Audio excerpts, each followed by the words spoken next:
Okay, folks. Again, I'm Brad Thompson, Executive Director of the Clemson Institute for the Study of Capitalism, and I'm delighted to welcome all of you here today as part of our lunchtime lecture series. Our guest speaker today is Marion Smith, the Executive Director of the Victims of Communism Memorial Foundation in Washington, D.C. He is a native of South Carolina, graduated Phi Beta Kappa from Wofford College with a BA in Government and History.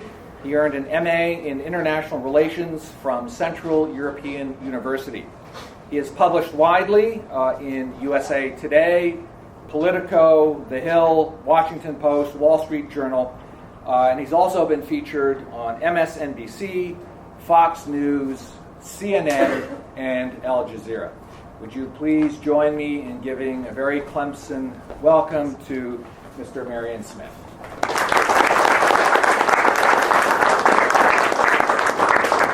Hey, Dr. Thompson, it's good to be with you, and no chance Zach Silverman is in the room, right? No? Well, you've sent us an intern at VOC, and very much appreciate it. So here at Clemson's Institute for the Study of Capitalism, I know that you have spent a lot of time assessing the economic insights or analysis, Marx's understanding of economics, or I should say perversion of economics. And so what I want to talk to you about today are the victims, the human element of those systems that came to life trying to implement Marxist ideas. Surely the most extensive and intentional effort to bring Marx's understanding of society and human nature to life was the collectivization policies and efforts of the Soviet Union. Now, Russia's Vladimir Putin today thinks that the breakup of the Soviet Union was the greatest geopolitical catastrophe of the last century. For Xi Jinping, the Secretary General of China's Communist Party, American-style democracy is messy, and China will never have a multi-party system. 90-year-old Fidel Castro now believes that he has outlived America's own opposition to communism, and that the Cuban model of socialism is now viewed as both more compassionate and more just than American free enterprise. Now, are Vladimir, Xi, and Fidel right? Should the Soviet Union still exist? Is single-party dictatorship really more efficient at good government?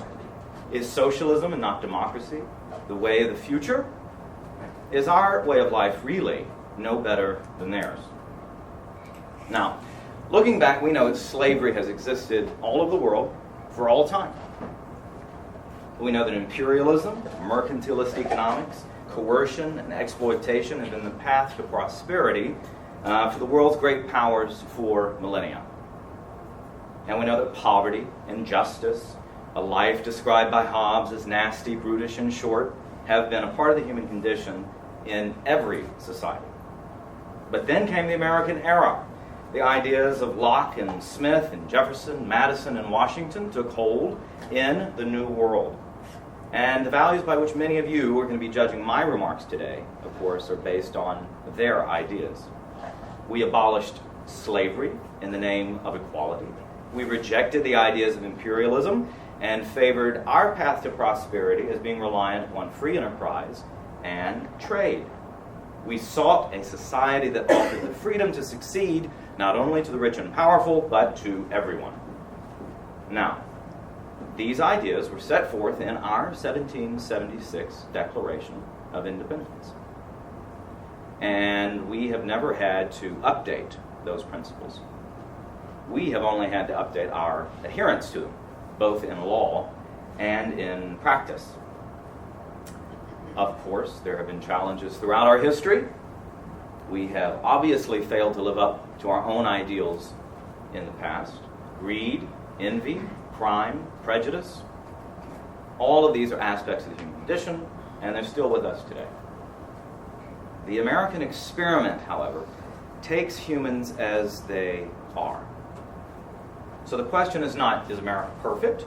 The question is rather, is any other system better at fostering equality, opportunity, freedom, and most importantly, at valuing the worth and dignity of each human life? In our government, in our system, the government serves the individual. In a socialist system, the individual serves the goals of the state. James Madison said that the end of government is liberty. But of course, liberty is not the end of human existence. In the American system, each person has the freedom to determine his own destiny, to choose her own path, to be who they want to be. Now, in contrast, Karl Marx and all the communist regimes that came to life in his name believed that the end of government is the absolute equality of all mankind. The communists built on the ideas of Rousseau, ideas that posited a utopian and uniform ideal of man. The French Revolution sought to bring about that utopian vision of man by destroying the institutions of society through the embrace of violence, especially the jackals. In 20th century Russia, just following the Bolshevik Revolution nearly 100 years ago, Vladimir Lenin made the ideological patrimony of his new regime clear by erecting statues of Robespierre, the terrorist-in-chief of the French Revolution. In his writings, Marx emphasized the importance of the struggle against custom and institutions much more than he sought to define the end state or the end goals of communism. The struggle may be physical through the embrace of revolutionary violence, or it may be cultural through the destruction of age-old human institutions, such as patriotism, language, family, and religion. Either way, the concept of the struggle is central for Marx. Now, not all socialists are communist, but all communists are socialist. And Marx galvanized socialists throughout Europe and throughout the world. And those socialists who have embraced this struggle and the framework embraced by Marx have posed the greatest intellectual and material threat to our way of life in the last 100 years. Marx saw the greed of European capitalist societies. He saw the exploitation of mercantilist imperial powers, and he rightly recognized the exploitation of certain segments of society who did not have equal rights under the law. But he wrongly offered a solution that denied the reality of human nature, that sought to overcome the complexity, difficulty, and inequality inherent in life, not by empowering the individual, but by empowering the state in the name of the proletariat. Now, Marx justified this. He saw eventually a withering away of the state. But of course, it was communist states who became the most powerful and the most oppressive states in history. In my opinion, Marx is better understood not as an economist, but as a political philosopher, and a bad one. Indeed, Marx and Engels can be considered the very first to make the case for political genocide. Genocide of those who stood in the way of their vision of progress. The enlightened, advanced industrial countries would lead the way. And in their words, writing in 1848, the chief mission of all other races and peoples, large and small, is to perish in the revolutionary Holocaust. The 1917 Bolshevik Revolution brought to the world the first embodiment of Marxist ideals, translated into policy. The results? Massive famine, the invasion of Central Eastern Europe and parts of Asia, 30 million unnecessary deaths. From that poison trunk that Lenin planted, branched out nearly 40 communist countries around the world in the last 100 years, all in the name of establishing Marx's dream. In every case, the results were either economic collapse or the emergence of a totalitarian police state. In every case, in every regime, free speech was banned, religion prohibited, civil society abolished, and a significant percentage of their population killed as a matter of policy in peacetime. Reputable sources provide the numbers. In Latin America, 150,000 killed. Vietnam, 1 million. Central and Eastern Europe, 1 million. Afghanistan, 1.5 million. Africa, 1.7 million. North Korea, 2 million. Cambodia, 2 million. Khmer Rouge killed 25% of the Cambodian population. The Soviet Union, 30 million. The People's Republic of China, more than 60 million. That's a total of over 100 million lives lost. Stalin reportedly said that a single death is a tragedy. 1 million deaths is a statistic. So, those are the statistics. But briefly, let me tell you the story of one person, Surley, who the Cuban regime tried to kill within the last year, since the diplomatic opening that we have had with Cuba. When I met Surley a few months ago, she was in Miami. She had just gotten out of the hospital. She was missing her left arm. She was in a wheelchair. Her legs were mutilated, and she could barely open her right hand. She had survived an assassination attempt, a machete attack, by a thug sent by the Cuban government. Now, all this because she had attempted to reopen a school in her rural province in Cuba, a school that she had helped open several years before, and without which the children in that school would have to walk hours a day to get to the nearest school to learn how to read. Flies in the face of what we typically think, Cuban education, best in the world.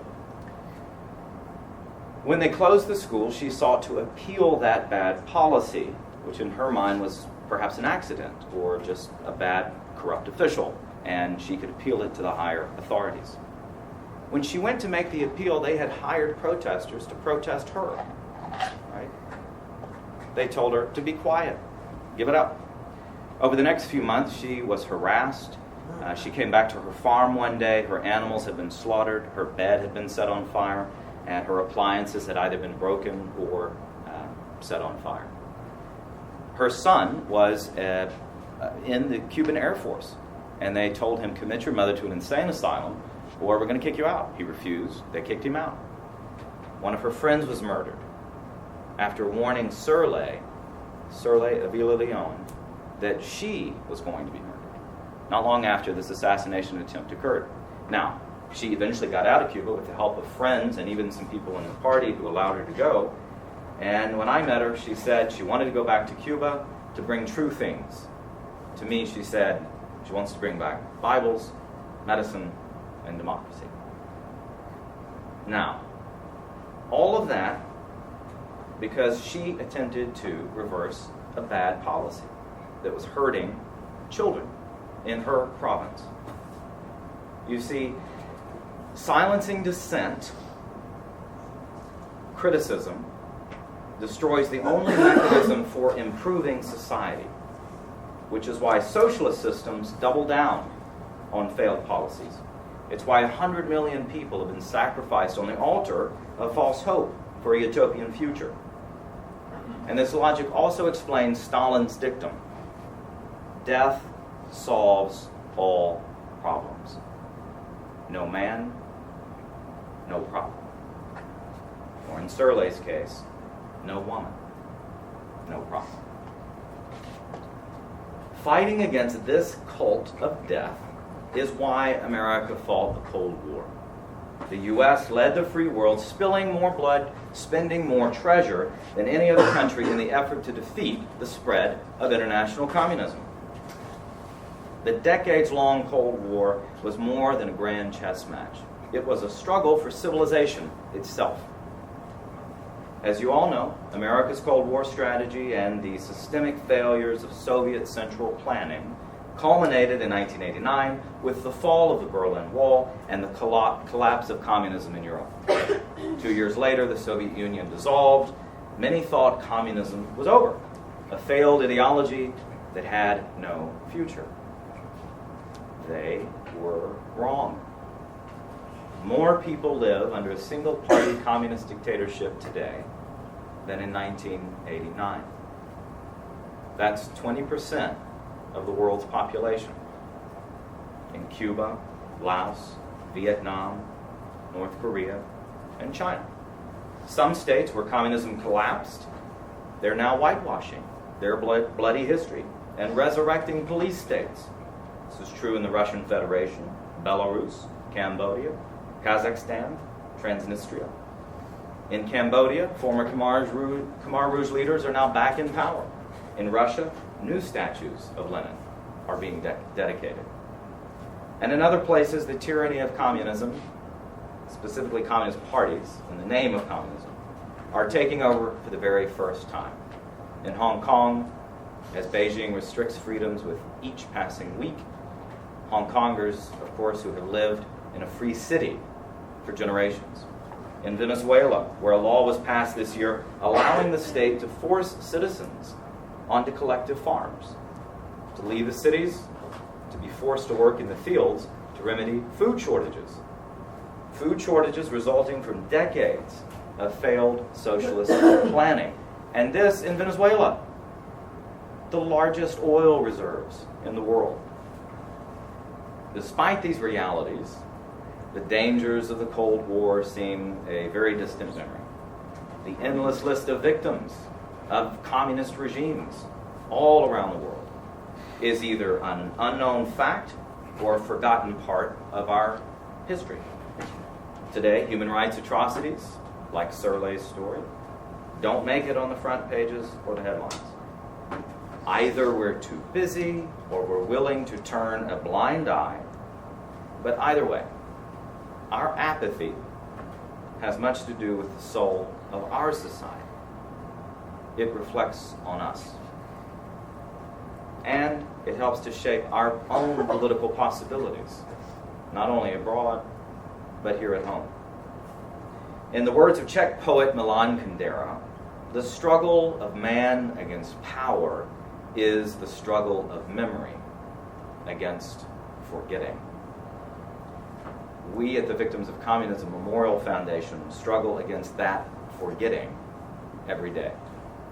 We seek to fulfill our mandate, unanimously passed by Congress in 1993, to memorialize the victims of these regimes and educate the public about what happened and why and what the legacy continues to be. As Americans, our understanding of the Nazi regime and the Holocaust have made us more vigilant against anti-Semitism and racism, and rightly so. We must, however, understand the intellectual similarities and practical cooperation of the National Socialists in Nazi Germany and the International Socialists in the Soviet Union. Their 1939 Molotov-Ribbentrop Pact immediately precipitated World War II. Within days of signing this mutual non-aggression pact, Hitler's armies invaded Poland. Over the next few months, Stalin invaded Finland, Latvia, Lithuania, and Estonia. For nearly 2 years, the Nazi SS and the Soviet NKVD worked together. When Soviet secret police rounded up German Jews who had escaped to the Soviet Union, they handed them over to the SS. The SS captured and returned political dissidents who had escaped the Soviet Union. Both Nazi Germany and the Soviet Union committed war crimes on a massive scale and systematically murdered millions of civilians. In 1941, Hitler broke their pact and attacked the Soviet Union. Within months, good old Uncle Joe had become an ally of the United States. These tyrannical regimes and the violent ideologies that inspired them were rightfully understood to represent the greatest threat to freedom in the last century. At the end of World War II, Nazism was over, but communism lives on. And so the struggle of man against power in the world's remaining socialist countries rages on. Take a look at China. When we think of China today, we mostly think of all the economic growth seen over the last few decades. Can China still be considered a communist country? What kind of regime are we really talking about? The answer becomes apparent as China's economy begins to slacken. The Communist Party, under Xi Jinping, is returning to Marxist rhetoric and Maoist tactics over the last 2 years. This is because the structure of China's government has remained fundamentally unchanged since the People's Republic of China was established by Mao in 1949. The party's recent crimes, such as the 1989 massacre of unarmed student protesters in Tiananmen Square, are banned from discussion. Western newspapers and reporters are banned if deemed too critical of the party. Facebook, Twitter, countless social media platforms, all banned, so that the party can censor speech, not only in person, but online. If you search the internet for anything deemed suspicious, your server will cut out. If you send an email with sensitive information, you'll get a knock on the door. Now, that kind of totalitarian state is more total than anything Orwell could have dreamed. Of late, more and more people are becoming aware of the intellectual and material threat posed by China today. It is, after all, history's largest and most powerful communist state, more powerful than the Soviet Union ever was. Western companies now compete on an uneven field with state-backed enterprises in China. China is building and weaponizing islands in the contested waters of the South China Sea, intimidating U.S. allies, and challenging the principle of freedom of navigation, upon which international trade and U.S. prosperity depend. The threat doesn't stop there. Through hundreds of so-called Confucius Institutes at American universities and colleges, China works to censor freedom. They prohibit academic inquiry about China's history and current politics, all in the name, they say, of cultural sensitivity. And those islands in the South China Sea, evidence is now coming to light that U.S. financial firms have been investing in the companies, the Chinese companies, contracted by the Chinese military to build those islands. More recently, Chinese firms controlled by the Communist Party have been buying major American entertainment and media companies, several major production studios, thousands of cinema screens across the country, roughly 20% of that sector of the market. There is already proof that Hollywood has changed the script on movies to please the sensitivities of America's newest speech censor. Now, those who don't think communist parties understand the power of Hollywood would be wrong. How many of you know that Stalin put out an assassination order on John Wayne? So in the 1950s, even though Stalin liked watching American Westerns, he recognized John Wayne as an ideological threat, symbolism of American rugged individualism, which was in, of course, stark contrast to the Soviet collectivism. And John Wayne apparently survived 2 assassination attempts, one in Los Angeles and one on a movie set in Mexico. But the effort to stifle free speech inside the United States goes beyond cultural persuasion and corporate buyouts. Today, China directs cyber attacks against U.S. citizens, U.S. government agencies, American companies, and American nonprofit foundations, including my foundation. After releasing a 60-second video about the Tiananmen Square massacre this past June, our foundation experienced a days-long cyber attack. It knocked out our website, hacked our server, deleted files, totally disrupted our operations. as well as the internet systems of more than a dozen companies on the East Coast. The attack prevented the successful international teleconference that we had organized to discuss the Tiananmen Square events of 1989 with historians and survivors. Since June, we've had several more attacks, including this past week. We continue to cooperate with the FBI's investigation, but it has become painfully clear. Communist history is so controversial that you now need Pentagon-level cybersecurity, even to discuss it. The Chinese origin attacks on our foundation are blatant attempts to suppress the freedom of speech and freedom of association here in the United States. These freedoms, of course, being vital to what we stand for. Now, that's what China has done recently inside America.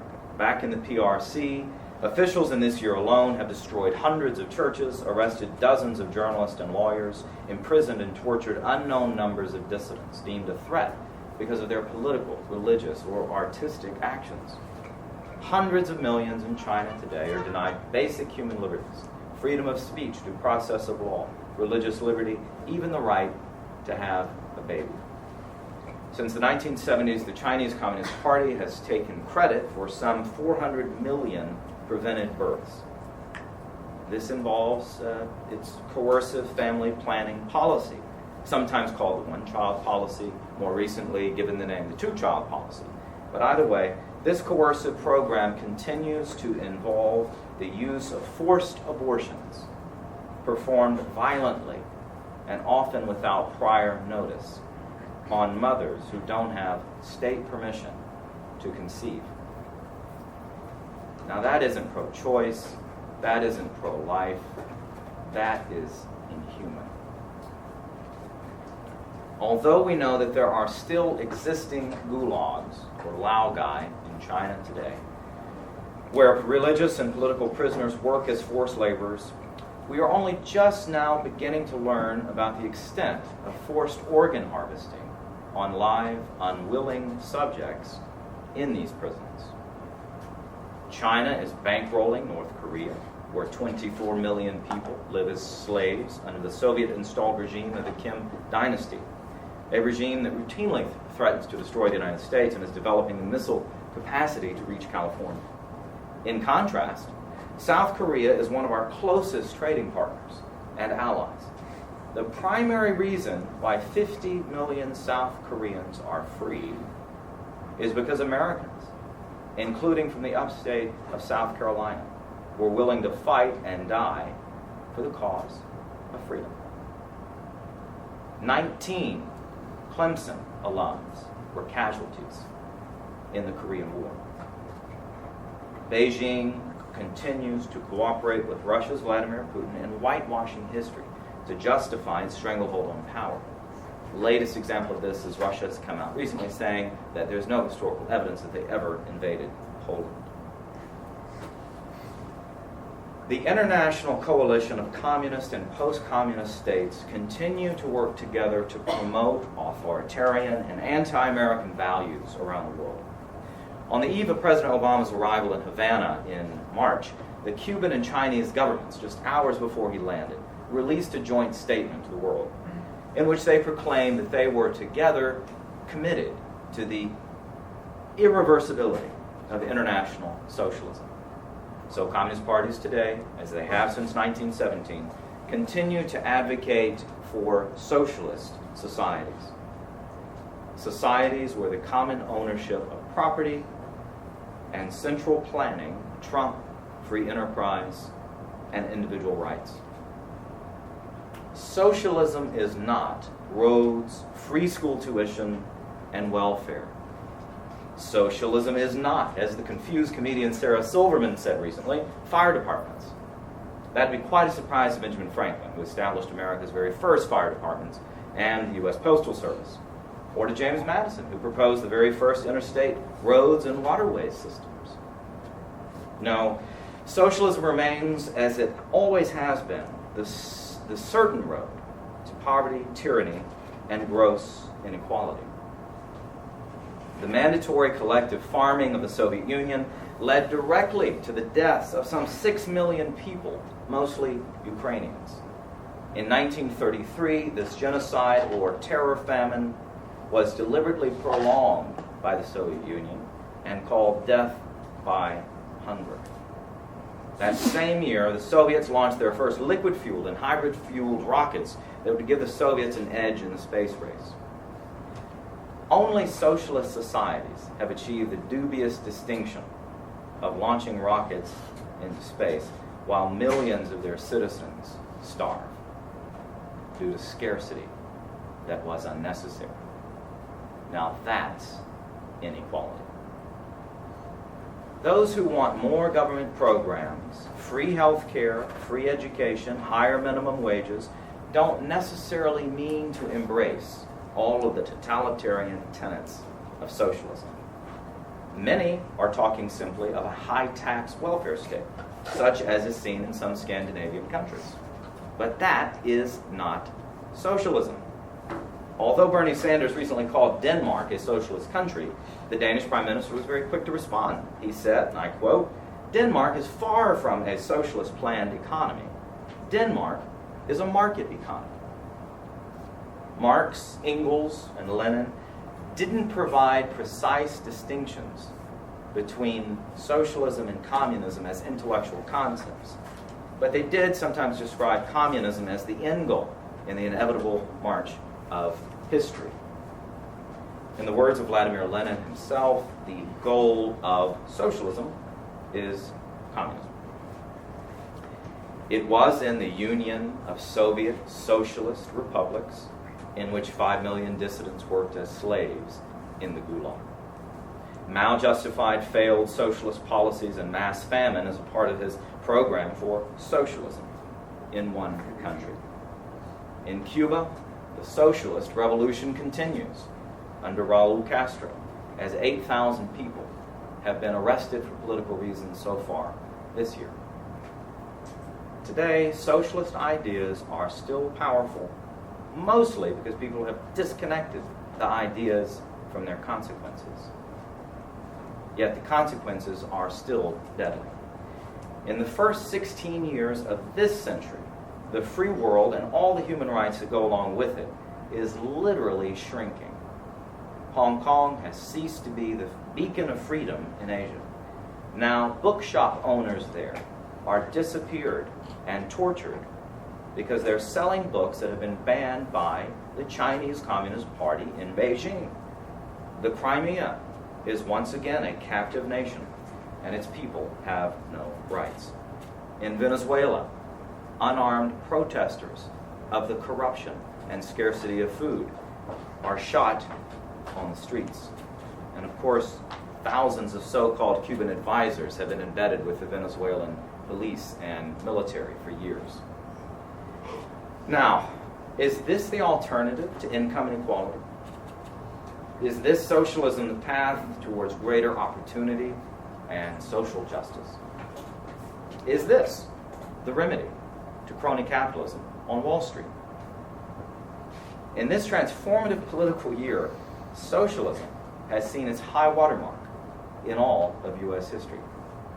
According to a YouGov poll conducted for our foundation this month, the majority of millennials believe that America's economic system works against them rather than for them. The majority were vastly unaware of the crimes committed by communist regimes and the death toll.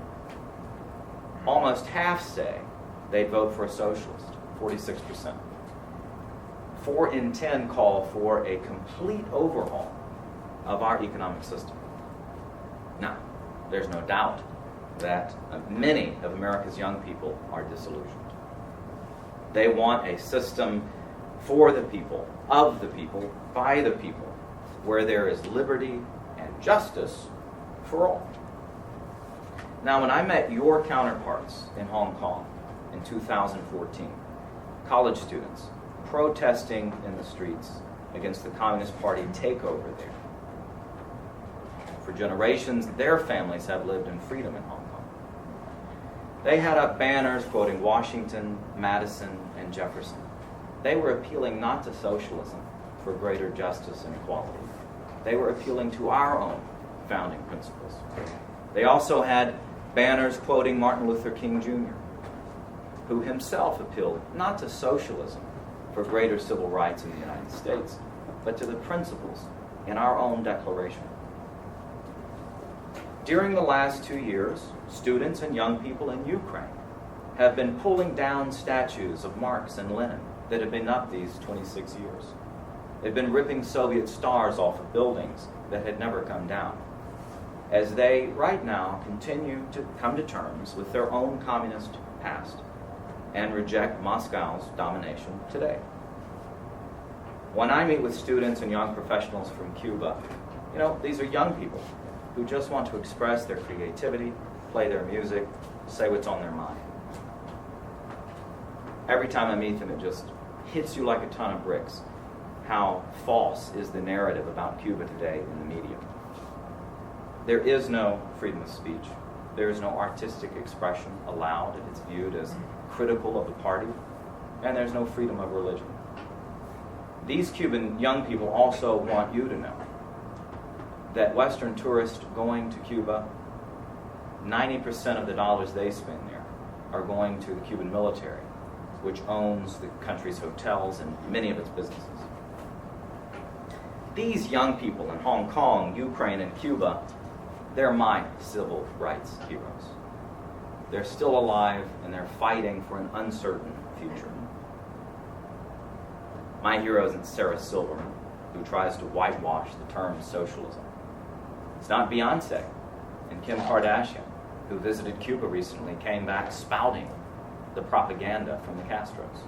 It's not Colin Kaepernick, who wears a t-shirt with Fidel Castro's face on it to a press conference, but refuses to stand for the national anthem on the football field in protest the United States flag. But for decades, that flag has represented hope and opportunity to millions of people who found refuge in this country from the socialist nightmares in Fidel Castro's Cuba, in the Soviet Union, in Ethiopia, Poland, Hungary, Vietnam, and many others. Most U.S. refugee laws in the last century were passed in direct response to the waves of those fleeing communist regimes. For their part, these refugees became U.S. citizens and advocated for the human rights of those left behind in their home country. These people helped to create the anti-communist and captive nations movements in the last century that shaped U.S. foreign policy throughout the Cold War. Now, as a millennial myself, I know we care about human rights. Our generation donates a significant part of our income compared to other generations to so-called human rights causes. We care about freedom. We care about justice. But there can be no justice without knowing the truth about the world's deadliest ideology, which in the name of equality has killed more people than any other in history. Just think of it. In the 19th century, we abolished slavery in the name of equality. In the 20th century, we saw a new form of slavery emerge in the modern world in the name of equality. Let's work to ensure that America continues to stand for the basic freedoms and equality of all people under the law. Let us never forget the scale of human suffering and the human cost of the experiments in Marxism over the last 100 years. And let us hope, therefore, that this century, like the last, will be an American century. Thank you.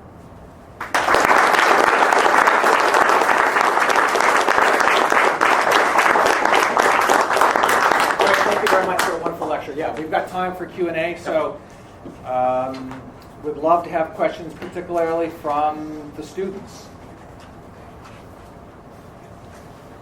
Good afternoon. My name is Matt Phillips. I'm a Lyceum scholar here. And there's a lot of talk recently, especially with both of our political candidates, about whether or not we should be willing to strengthen alliances or make communist or socialist countries our allies. What are your thoughts on that? Well, at what cost, right? So, for example, when we decided to open diplomatically with China and with Vietnam, we actually secured economic or political reforms in some way, or at least material concessions. We didn't get any of that from Cuba, right? The only thing that could be cited by the White House in the weeks surrounding the opening were that the Cubans had promised to release some 50 political prisoners. Well, they released them and then rearrested them a few weeks later. Right? So just an example of the cynicism with which the Castro regime has approached this opening. And all the while in Spanish, they're being quite open about the fact that they intend absolutely no economic or political reform in Cuba. Rather, what they're doing, the Castros, is learning from the relationship the United States has had with China and with Vladimir Putin. So China's been able to successfully replicate market mechanisms, right? And like the construction bubble that they have largely created, it's unsustainable. It's now being seen to be unsustainable. But what certainly is true is the belief that greater economic growth in China, which was the justification for the opening, for Chinese membership in the WTO, the idea that that's going to lead to political reform, I think almost no one really believes that anymore. So, China is now challenging us on a sort of equal ground in the realm of security, cyber. They're now erecting alternative international financial mechanisms to counter the free trade, freedom of navigation model for international commerce. They're trying to go into the more neo-mercantilist idea, right? So have we benefited? It's probably too soon to tell. There are, of course, non-single party dictatorship countries that are equally good at manufacturing and also offer great hope for cooperation and trade. William, my question is, have you ever gotten to see any or meet any North Korean victims of communism, and what have you heard from them? Because that's probably rare, considering the fact that escaping is impossible, nearly Sure. impossible. Yeah, But I've met a number of young people who have escaped out of North Korea. And it is perhaps the most repressive regime on earth today. It's basically a giant prison. It's basically a giant prison. The level of repression and fear in the society is so great, and partially because the regime, if you run afoul of the regime, they'll punish not only you, but 3 generations of your family. So, like any good mafia boss, right, they know that human affection and family and the loyalty among blood relatives will cause you to check your actions, right? You'll be less reckless, less brave than you might be if only yourself is going to be harmed or punished. And there have been some 7 million North Koreans in the last couple of decades who've starved to death. Right? Millions today are malnourished. It's very likely that North Korea would have just collapsed, been completely untenable if it weren't for China bankrolling it and protecting it diplomatically following the breakup of the Soviet Union, which of course created the Kim dynasty regime in North Korea. Yes, sir. Yeah, my question is, if you would care to speculate, why do you think so much attention in Western liberal democracies is given to the crimes of fascism relative to the very little attention that's given to the crimes of communism? Well, what you're pointing to is a double standard, right? We allow people to sanitize, defend the ideas of socialism and communism and divorce it from its consequences in a way that we would never accept for the ideas of fascism and Nazism, right? Well, I think one example is that, today, the world's second most powerful country is a communist state. Now, China was either never communist, if you want to take a sort of a pure definition of what communism is, right? It was never communist to begin with, or it was and still is. Because fundamentally, China has not changed. If you look at the kind of regime that they promote, the kind of economic and governmental systems that they promote around the world, it's dictatorship, right? So, if we had, let's say, a live Nazi regime who was very powerful, do you not think that the real world interest of companies and governments having to deal with that regime, do you think it would affect the way we view their system of government? Of course it does. At the end of World War II, there were no more Nazi or fascist regimes exercising any power. But immediately, the world's second superpower was communist. And you can go look at the history. The numbers of institutions and individuals, journalists that they funded, bankrolled, and influenced inside the United States, how that shaped our opinion early on of communism and of the Soviet Union. It wasn't, I think, really until the 1956 Hungarian Revolution, which this month is the 60th anniversary of that event. I think it wasn't until then that people actually really recognized that the Soviet Union wasn't some path forward to a brighter, more efficient, harmonious, just society. It was a brutal dictatorial regime that was going to hold whole countries in its grip, countries that didn't want to be ruled under that kind of system. And the images in Time magazine and in newspapers across the country of young Hungarian girls dead, lying on the streets when the Soviets came back in to end the revolution, that people could no longer divorce the ideas of Marx and the intentions of Lenin, right? The good intentions. They had to look at the kind of system that actually existed in the name of Marx. And that event was where a lot of leaders in the anti-communist movement in the United States said that's what made them an anti-communist. You also had people like Whittaker Chambers and many others who were true blue Marxists, right? They really believed in the ideas of communism. And it was events like this and many others where they, were mugged by reality. I'm Kendall from Spartanburg. In your mind, how crucial is, I guess, on a world scale, gun ownership as kind of the last line of defense from socialism and socialist regimes kind of take power? Well, you can look at both the Nazi regime, you can look at the Bolsheviks, taking arms away from the population, centralizing the coercive power of government into entities that can be controlled by the party, is vital for controlling the population. You said that not all socialist governments are communist, but all communist governments are also socialist. I was wondering, what's the key distinction between a regime that's socialist and a regime that's communist and anti-socialist?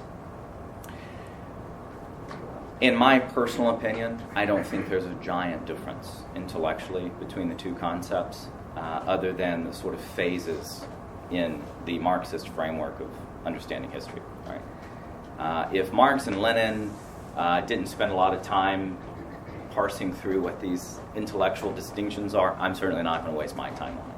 I think Marxism, socialism, communism has proven to be an enabling ideology for tyranny. And I think once you embrace that fundamental distinction that central planning, collectivism, trumps the rights of an individual, right? You've renegotiated the concept of the relationship that we have, which is that the government serves the individual. That's viewed as immoral in a Marxist framework, right? No individual has the right to stand in the way of the community's progress.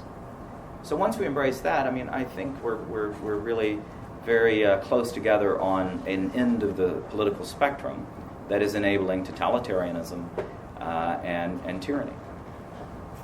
Okay, can I just interrupt? We'll take one more question from Grace, and then we'll be done for the day. Okay, my name is Grace Driggers. I'm another one of the Lyceum scholars here, and I was wondering... I'm sorry, can I interrupt, Grace? Can you speak loudly enough for the people in the back in here, please? Okay, yeah, I'll try. I was wondering how you would respond to the idea presented most recently by Bernie Sanders, and as you've mentioned, that is accepted pretty widely by millennials, that socialism is a more compassionate system, that it works against our economic system, which isolates wealth, and how they would say that socialism is different from communism and can exist on its own and should. Right. Well, I mean, it's true. I mean, a lot of people look at Marx's critique of capitalist societies and, the money-grubbing merchant class and the alienation of so many in society who are humans, and we as humans long for community. But I think Marx has no critique of Western society that you can't find from other thinkers, right? And the cost of it promises a community that solves all these problems. But Marx really allowed a framework that by morality destroys the rights of an individual, but then ends up perverting community and destroying that. Right? By concentrating all power in the state, you necessarily, of course, have to eliminate civil society and chess clubs and churches, right? Because these are barriers to the state gaining all the power, the dictatorship of the proletariat, and then leading us into this brighter utopian future. I mean, it's heaven on earth. It's heaven on earth. So the appeal of heaven for Christians makes you want to live as a Christian. And if you believe in the claim, which I think is really a religious claim, that communism is possible, that humans are going to not act in their own interest. They're going to be benevolent, beyond just the family unit. They're going to be benevolent. Is a fundamental misunderstanding of human nature. And I think it's Oakeshott who said that to engage in an endeavor that is intrinsically impossible, it's going to be a corrupting enterprise.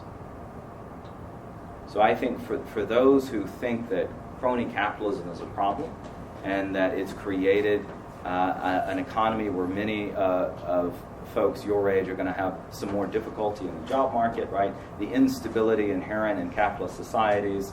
Okay, well, sure. I mean, maybe that's just life.